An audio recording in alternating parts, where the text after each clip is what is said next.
안녕하세요. 이혼 준비 중인 30대 후반 여자입니다. 진짜 결혼이라는 걸 왜 했을까요? 다들 결혼할 때 남편분들이 뭐라고 약속하셨었어요?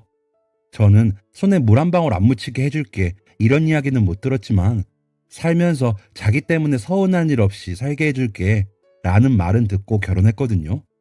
거창한 거 아니고 기본적인 거라고 생각해서 그 정도만 지켜주면 살 수 있지 라는 마음으로 결혼을 했습니다. 물론 여러 가지 더 좋은 것도 있었죠. 외모도 제가 좋아하는 스타일이기도 했고 매너도 좋았고요. 경제적인 부분도 무시 못했고요. 집안도 비슷한 수준이었고 사는 지역도 서로 가까운 편이라 데이트가 원활하기도 했던 것도 있네요. 초, 중, 고 학교도 같은 학교도 아니었지만 가까이 있는 학교를 나와 비슷한 추억이 있어 말도 잘 통했습니다. 비슷한 시기에 캐나다에 어학연수 다녀온 것도 그랬고요. 그래서 살면서 치사한 꼴은 안 보겠다 싶었는데 진짜 치사함의 끝을 보고 미련 없이 갈라서려고 합니다. 그놈의 명절이 뭔지.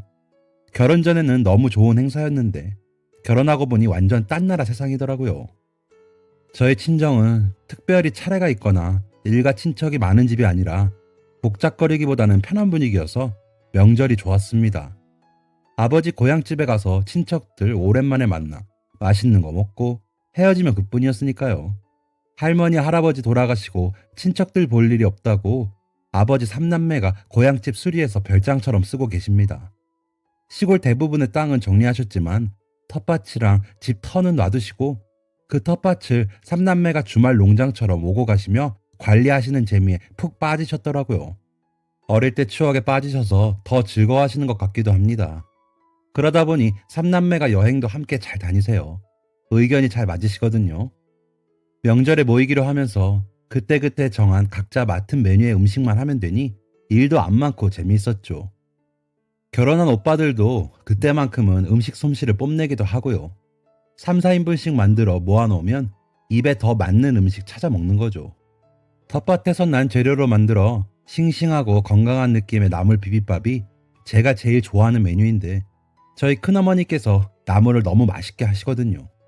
명절이라고 거창한 것보다 입맛에 맞는 음식이 최고라고 그저 각자 준비한 소박한 음식들을 그렇게 나누어 먹는 재미가 좋았던 친정의 명절 풍경이었습니다. 저희 시댁은 시아버님이 위로 누님만 3명 있으신 집안의 장손이신데 명절에 오시는 분이 거의 안 계시더라고요.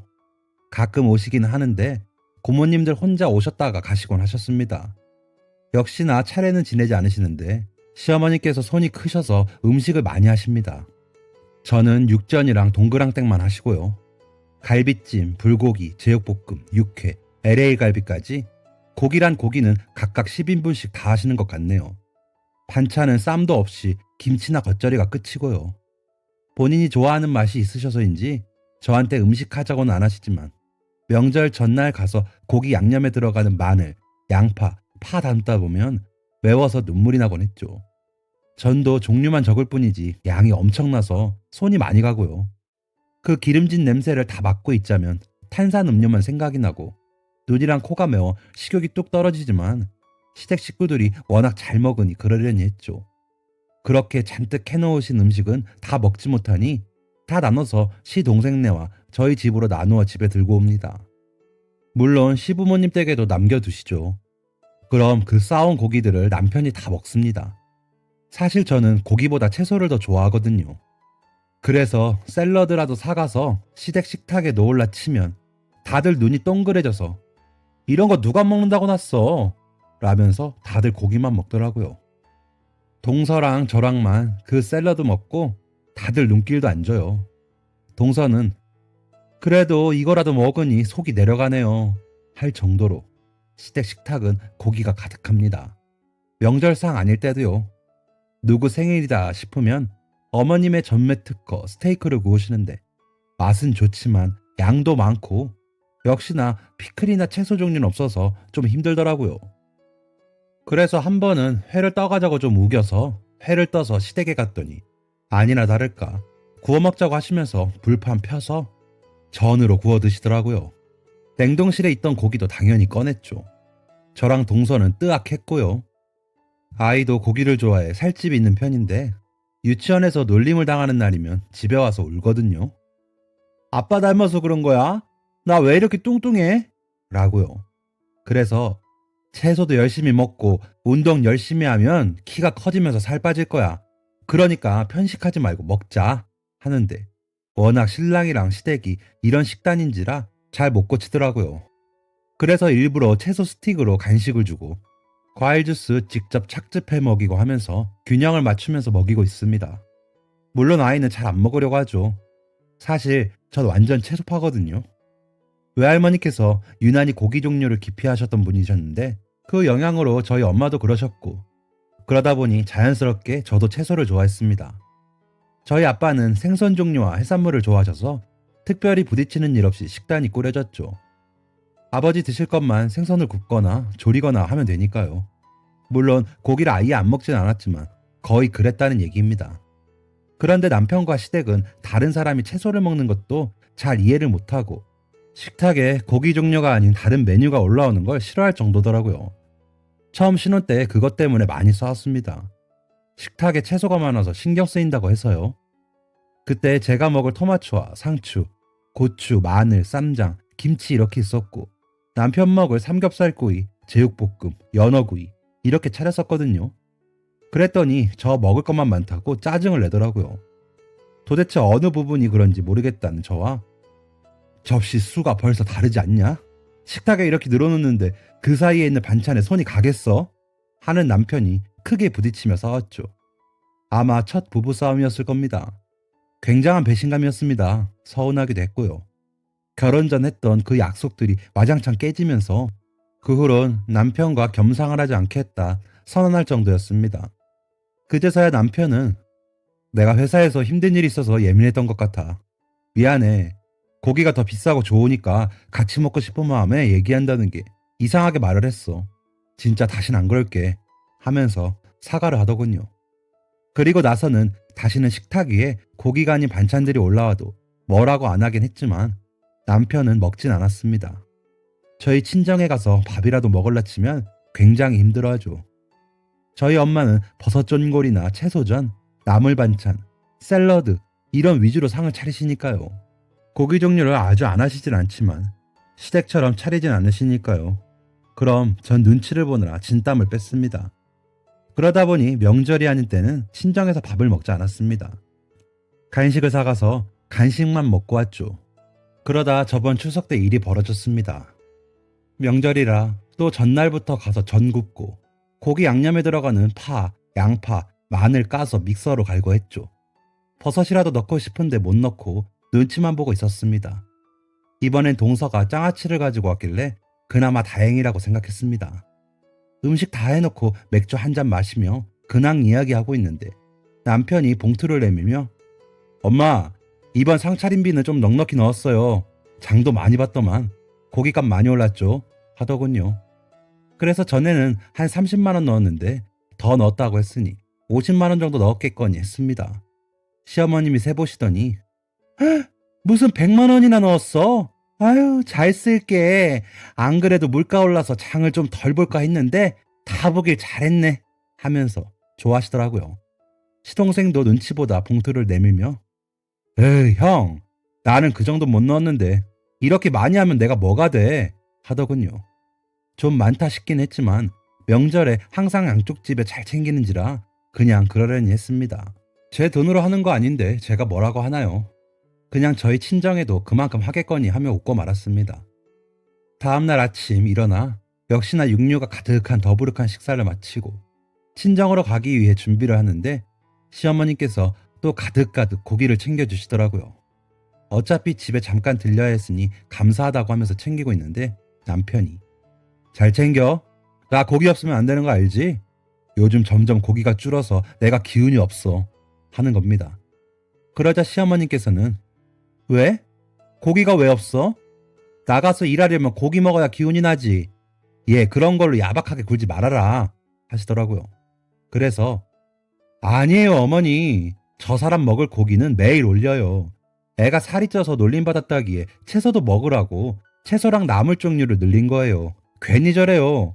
했더니 상에 고기보다 채소가 더 많다니까. 아주 보기 싫어 죽겠어. 라며 실실 웃는 남편이 얼마나 얄밉던지. 시댁만 아니었으면 한바탕 했을 텐데 꾹꾹 눌러담아 웃으며 나왔습니다. 함께 나오던 동서는 아무래도 체한 것 같다며 소화제를 사 먹고 가야겠다고 하더라고요. 그런 동서를 보던 시동생은 아, 왜 이러나 몰라. 고기 좀 많이 먹었다고 인상 쓰고 할 게 뭐야. 맘만 좋은데 아주 집에 와야 밥 좀 먹은 것 같다니까 나는. 이라며 동서가 이해 안 된다는 표정으로 보더라고요. 저와 동서는 그런 시동생을 어이없다는 듯이 봤죠. 저희 남편은 고개만 끄덕이며 웃기만 하더군요. 집에 가는 차 안에서도 아주 든든하니 기운이 난다. 오늘 저녁에는 또 풀떼기만 먹겠구나. 엄마께서 싸주신 고기 좀 가져가서 처갓집에서 먹으면 안 돼? 하기에 엄마가 고기 아예 안 올리시는 것도 아닌데 왜 그래? 어차피 다른 거 안 먹고 고기만 먹잖아. 했습니다. 그랬더니 야, 솔직히 장모님이 하시는 불고기가 고기냐? 채소 반 고기 반인데 그냥 다른 거 먹을 거 없어서 먹는 거지. 입에 안 맞아서 그렇게 고생하는데 넌 내가 안타깝지도 않냐? 하면서 언성이 높아지더군요. 어이가 없었습니다. 저는 시댁에서 입에 맞아 밥 먹겠습니까? 하지만 친정 가는 길에 싸우고 가고 싶지 않아 입 닫고 창밖만 봤죠. 집에 잠깐 들려 시어머니께서 주신 고기 정리해놓고 친정에 가져다 드릴 선물 챙겨서 친정으로 향하기 위해 준비를 하고 있었습니다. 그때도 고기 봉지 붙들고 오빠가 다녀와서 많이 먹어줄게. 너희 보고 내가 잘 다녀올게. 라며 아주 원맨쇼를 하고 자빠졌더군요. 너무 꼴보기 싫었지만 꾹꾹 참고 친정으로 향했습니다.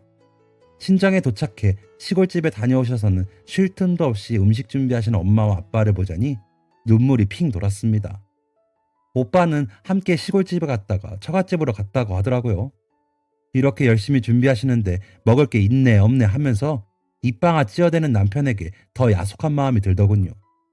솔직히 그냥 생식으로 내지 않는 이상 나물이며 조림이며 탕, 국 같은 음식들이 손이 더 많이 가는 건데 그 정성을 몰라주고 자기 입맛만 고집하며 성의 없는 밥상으로 치부해버리는 남편의 마음이 참 속상했습니다. 역시나 저녁 밥상에 앉아서는 깨작거리며 대충 먹더군요. 다행인지 뭔지 엄마가 겉절이랑 내신 수육이랑 갈비찜이 있어 그런 거 먹긴 먹었지만요. 밥 다 먹고 치우고 나니 저희 엄마께도 봉투를 내밀면서 어머님, 제가 이번엔 많이 못 넣었습니다. 상 차리시느라 애쓰셨는데 죄송합니다. 다음에 많이 드릴게요. 하기에 괜히 농담하는가 싶어 그러려니 했습니다. 엄마도 열어보진 않으시고 아이고 매번 뭘 이런 걸 챙겨. 고맙네. 내가 더 맛있는 걸로 줘야 하는데 미안해. 라고 하시더니 후식 과일을 내주셨습니다. 상 치우는 거 돕고 앉아서 엄마랑 아빠랑 이야기 좀 나누고 쉬시라고 인사한 후 집으로 돌아왔습니다. 아이를 재우고 피곤한 몸을 이끌어 누웠는데 남편이 계속 싱글벙글이기에 무슨 좋은 일이 갑자기 생겼어? 저녁 내내 기분이 좋네. 했더니 아니야. 아유 피곤하다. 자자. 하며 돌아누워 자더군요. 저도 너무 피곤했던지라 눕자마자 금방 잠이 들었습니다. 다음 날에는 명절 마지막 휴일이니 아이와 뭐라도 해주고 싶어 동네에 있는 키즈카페에 가서 시간을 보내고 집으로 돌아와 아이 씻기고 재우고 출근 준비하느라 팩을 하고 있는데 엄마에게 톡이 왔더군요. 요즘 많이 힘드니? 이렇게요.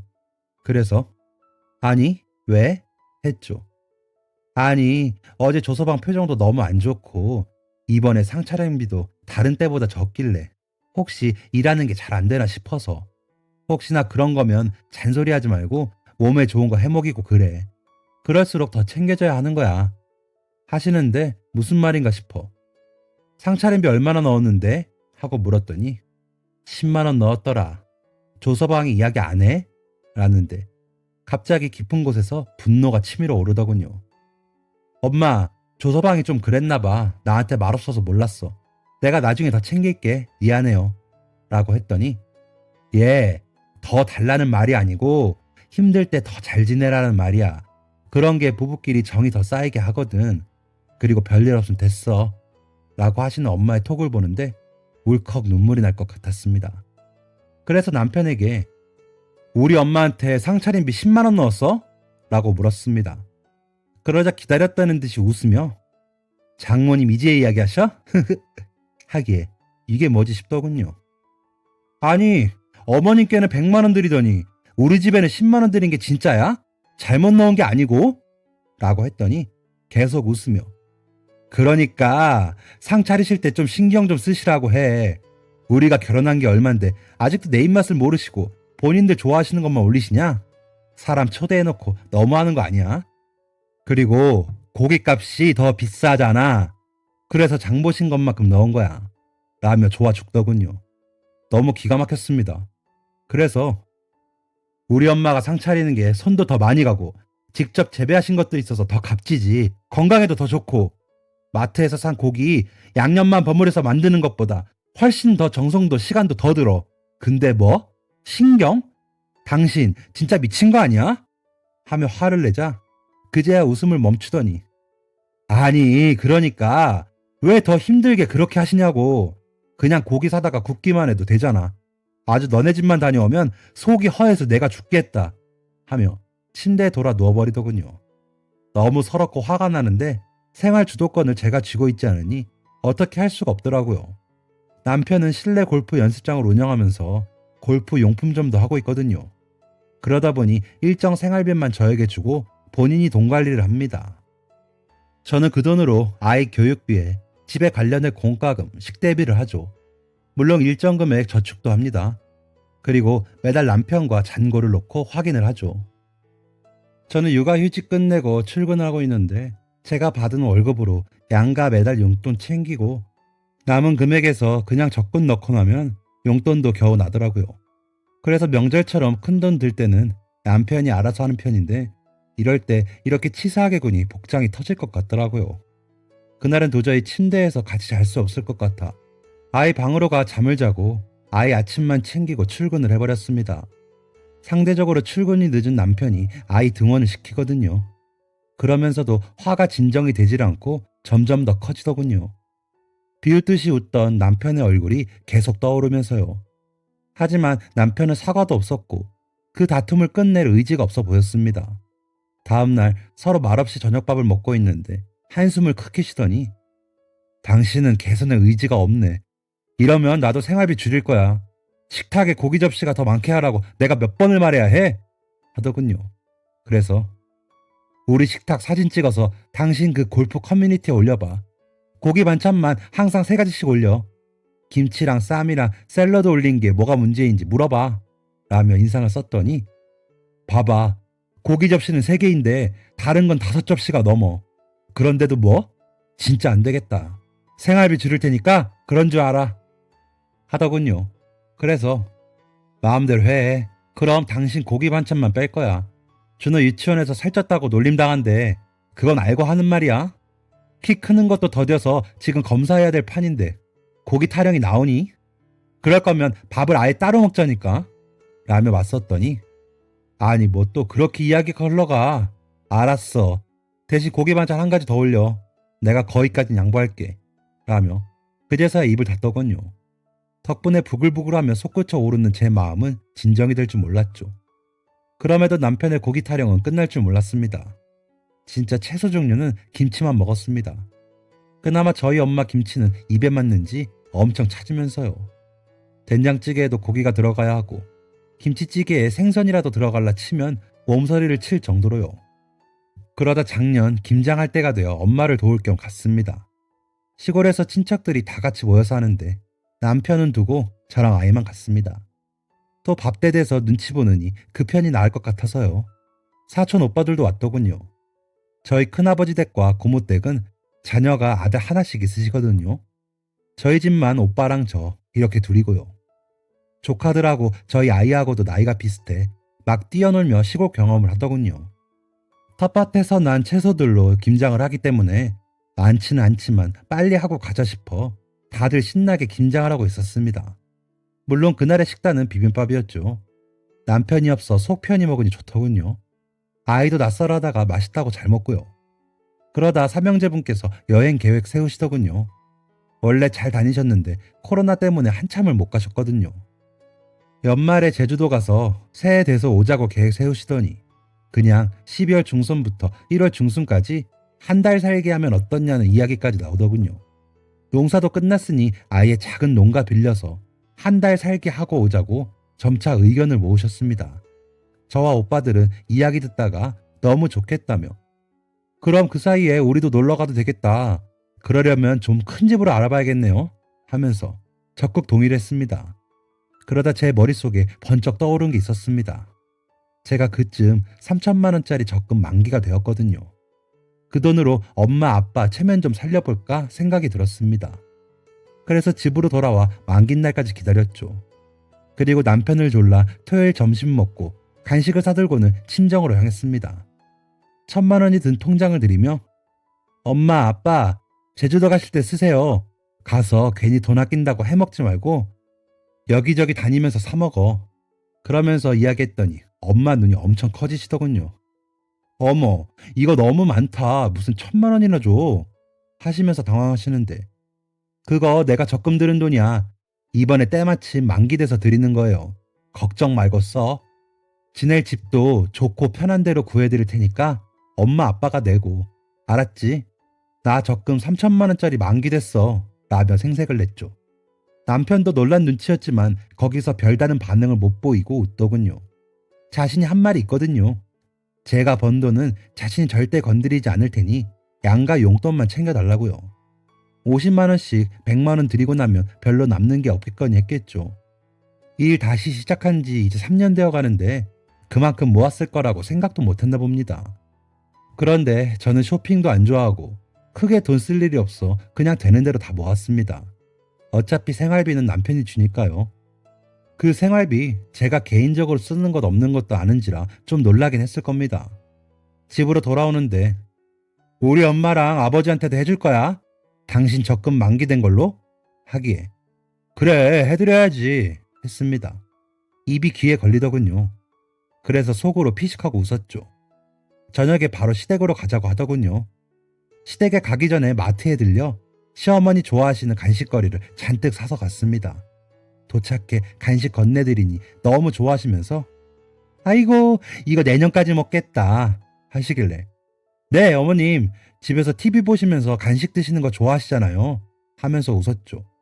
저녁 먹고 상 치우고 맥주 한잔 하고 있는데 남편이 자꾸 절 힐끔거리며 보더군요. 알았지만 끝까지 모른 척 했습니다. 그리고 집으로 건너가기 위해 내려와 대리 기사님을 기다리는데 남편이 당신 우리 엄마한테 줬어? 하는 겁니다. 그래서 뭘? 이라고 물었더니 우리 엄마 통장은 안 줬어? 하기에 무슨 통장? 했죠. 그러다 대리 기사님께서 오시고 차에서도 말하고 싶어 죽겠다는 듯이 꼬물거리면서도 말을 못하더군요. 그 모습이 완전 우스웠지만 겨우 참았죠. 집으로 돌아와 아이 재우고 씻고 나왔더니 남편이 입이 나와서는 인상을 쓰고 있더군요. 그래서 모르는 척하며 차를 마시는데 당신 진짜 우리 엄마께 아무것도 안 드렸어? 적금 받은 거? 하기에 어머니는 연말에 여행 안 가시잖아. 매번 TV 보시기에 TV 보시면서 드시라고 간식 사드렸잖아. 비용 드시는 거에 맞춰서 해드려야지. 괜히 뭐 하려고 더 드려? 했더니 씩씩거리던 남편은 당신 정말 치사하게 이럴 거야? 적금 3천만 원이라며? 하더군요. 당신이야말로 왜 이래? 내가 번 돈 안 건드린다며. 그동안 양가 용돈 안 빼먹고 챙겼고 내가 아끼고 모은 돈이야. 그렇다고 내가 생활비에서 내 용돈 쓴 것도 아니고 매달 확인했으니 알잖아. 나도 생활비 빼고는 당신 나머지 돈 뭐라든 관심 안 갖잖아. 그리고 쓰시는 만큼 돈 드리는 거 이야기는 당신이 먼저 한 얘기야. 왜 이래? 했더니 아니 내가 좋아하는 밥 좀 먹자는데 그걸 안 들어주니까 그런 거 아니야.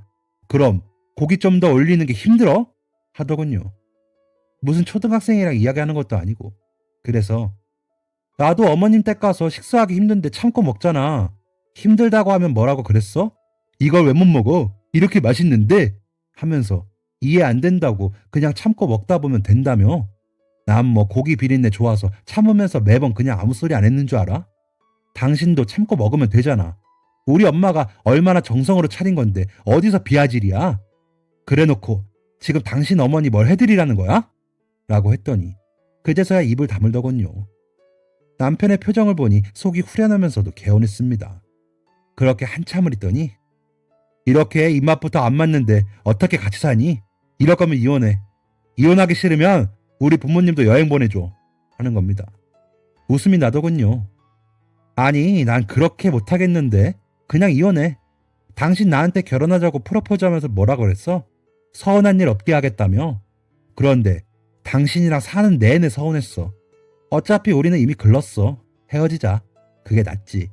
준호도 더 건강하게 키우려면 그 편이 나을 것 같아. 하고 이야기하고는 아이 방으로 가버렸습니다. 월요일 아침에 아이 등원도 그냥 제가 시키고 출근을 했죠. 남편은 마치 시위라도 하듯 퇴근하며 본인이 좋아하는 메뉴로 사와 혼자 거실에서 밥을 먹더군요. 그러거나 말거나 아이와 저는 그동안 못 먹은 식단을 꾸려서 밥을 먹었습니다. 그렇게 일주일 정도 지내다가 제가 이혼 서류를 내밀었습니다. 나는 다 썼어. 도장이나 찍어. 이거 내면 3개월 조정기간이 있대. 그래서 그때까지는 그냥 나랑 준호가 우리 집에 가 있을게. 애 유치원에도 이야기해뒀어. 라고 하자. 애는 놓고 가. 내 새끼인데 왜 당신이 데리고 가? 하더군요. 그래서 그래? 그럼 알았어. 하며 돌아섰더니 당신 정말 이렇게 할 거야? 왜 이렇게 치사해? 장모님 장인어른한테는 1,000만 원 턱턱 주면서 우리 부모님한테 500만 원만 줘도 되겠구만. 이렇게 할래? 하더군요. 내가 왜? 그리고 생활비를 주네 마네 하면서 치사 떠는 당신보단 나은 것 같은데? 여러 소리 말고 서류에 도장이나 찍어. 애는 당신이 맞는다고 했으니까 내가 양육비는 줄게. 했습니다. 그런 저를 보는 남편의 눈은 여러 감정이 뒤섞여 있더군요. 그러더니 다음날 아침 이혼 서류에 도장 찍어 식탁에 올려놨더라고요. 아이는 먼저 등원을 시켰습니다. 남편이 준비하길 기다렸다가 다른 서류들이랑 챙겨 함께 법원으로 갔습니다. 회사에는 미리 반차를 내놓은 상태였고요. 서류 접수를 하고 나와 저는 저대로 돌아서 나오는데 오늘부터 처갓집으로 갈 거야? 하더군요. 그래서 준호한테도 이야기해야 하니까 이번 주말에 갈 거야. 그리고 주말마다 만나러 올게. 하며 가려는데 나랑 사는 게 그렇게 끔찍했니? 애한테도 그렇게 미련이 없어? 하더군요. 그래서 준호한테는 미안하지만 당신이 나쁜 아빠가 아니니까 그것까지 싸우고 싶지 않은 거야. 나라고 쉽겠어? 준호 나 없으면 잠도 못 자는데. 근데 당신하고 사는 게 그만큼 괴로우니까 이렇게까지 하는 거야. 그동안 내가 느꼈던 불합리한 감정들이 이렇게 만든 거니까 내 원망만 하지 마. 나도 참는다고 엄청 참았어. 우리 엄마 농락하는 것까지 보면서. 우리 엄마는 그런 줄도 모르고 당신 걱정하는데 그것도 보기 싫고 우리 엄마가 차린 밥상 비웃던 당신 얼굴이 난 아직도 소름 끼치게 생생해. 난 적어도 그렇게는 안 했으니까 억울해하진 말고 라고 했더니 한숨만 푹 쉬더군요. 그런 남편을 뒤로하고 법원을 빠져나오며 얼마나 울었는지 모릅니다. 아이 생각을 하니 가슴에 돌을 얹은 것 같더군요. 그때 부모님이 여행 잘 다녀오신다면서 톡을 보내셨더라고요. 다 같이 찍은 단체 사진까지 보내셨고요. 그걸 보는데 더 눈물이 나더군요. 회사에 출근해서도 하루 종일 고개도 못 들고 일을 했습니다. 계속 눈물도 나는 데다가 눈이 부어 고개를 들 수가 없더군요. 저녁에 아이와 집으로 가면서도 눈물이나 울었더니 아이가 절 안아주며 엄마 왜 울어? 아빠가 또 못되게 굴었어? 내가 아빠 들어오면 혼내줄까? 하는데 주체하지 못할 만큼 눈물이 나더군요. 펑펑 울다가 고개를 들어보니 아이도 눈물이 그렁그렁하기에 아니야 준호야. 그런 거 아니고 준호가 너무 좋아서 그래. 하루 종일 우리 준호가 너무 보고 싶었거든. 우리 얼른 집에 가서 밥 먹고 목욕할까? 했더니 고개를 끄덕이는 아이의 손을 꼭 잡고 집으로 왔습니다. 아이와 저녁 시간을 보내고 밥까지 잘 먹여 재우고는 짐을 싸기 시작했습니다. 한참을 그러고 있는데 문자가 오더라고요. 내가 홧김에 그랬는데 준호랑 그냥 집에서 지내. 내가 우리 집에 있다가 원룸이라도 구해서 나갈게. 그리고 내가 생각해보니까 당신한테 잘못 많이 했더라. 내가 부족해서 그런 거니까 너무 마음에 담아두지 말고 미안해. 라고 온 문자를 보는데도 아무 감흥이 없더라고요. 그냥 크크거리며 저희 엄마 밥상을 비웃던 얼굴만 떠오르고요. 그때 정남이가 엄청 떨어졌었던 것 같아요. 부족한 것 없이 살면 그만이라고 생각했는데 사소한 감정이 전체를 지배하기도 하더군요. 말 한마디가 천냥빚도 갚는다는 말이 그래서 생겼나 봅니다. 그렇게 저희는 아직 이혼 조정 기간입니다. 이 집에서는 나가기로 했어요. 양육비를 받는다고 해도 이 집 유지비는 힘들더라고요. 그래서 친정과 한 단지 안에 있는 가장 작은 평수의 아파트를 전세로 들어가기로 했습니다. 재산 분할하면 그럴 수 있겠더라고요. 아이한테 무슨 일이 생겨도 부모님께서 가까이 계시니 저도 마음이 편했고요. 저희 아들은 요즘 살도 좀 빠지고 키도 부쩍 컸습니다. 그래서인지 유치원에서 더 이상 살쪘다고 놀림도 안 받고 편식 때문에 혼자 반찬을 남기기도 했었는데 요즘은 골고루 다 먹는다면서 선생님도 칭찬하시더라고요. 아빠와는 일주일에 한 번 만나는데 만나고 와서는 아빠랑 있었던 일을 이야기하느라 바쁘기도 하고요. 아직은 남편인 그 사람은 아이를 만나고 헤어지는 편에 꽃도 보내고 선물도 보내지만 저는 답하고 있지 않습니다. 시부모님은 몇 번 연락하셔서 다시 생각하라며 말씀하셨는데 죄송하다고 말씀드리고 말았습니다. 그리고 제 생활은 크게 달라진 것 없이 그저 얼른 조정기간이 끝나길 기다리는 중입니다. 상차리는 스트레스 없으니 더 편해졌다고 할까요? 돌아오는 이번 설 명절에는 친정 부모님 모시고 시골에 가서 제가 좋아하는 비빔밥 먹고 놀다 와야겠습니다. 여행에서 돌아오신 지 얼마 안 되셔서 이야기를 아직 전하지 못해 아직 이혼 소식 모르시는데 말씀드리면 많이 속상해 하시겠죠. 부모님께는 그저 죄송한 마음뿐입니다. 그만큼 더 밝고 더 건강하게 살면서 갚을 예정입니다. 저 잘할 수 있겠죠? 지금까지 사연 들어주셔서 감사합니다. 사연이 재밌으셨다면 구독과 좋아요를 눌러주세요. 감사합니다. 안녕히 계세요.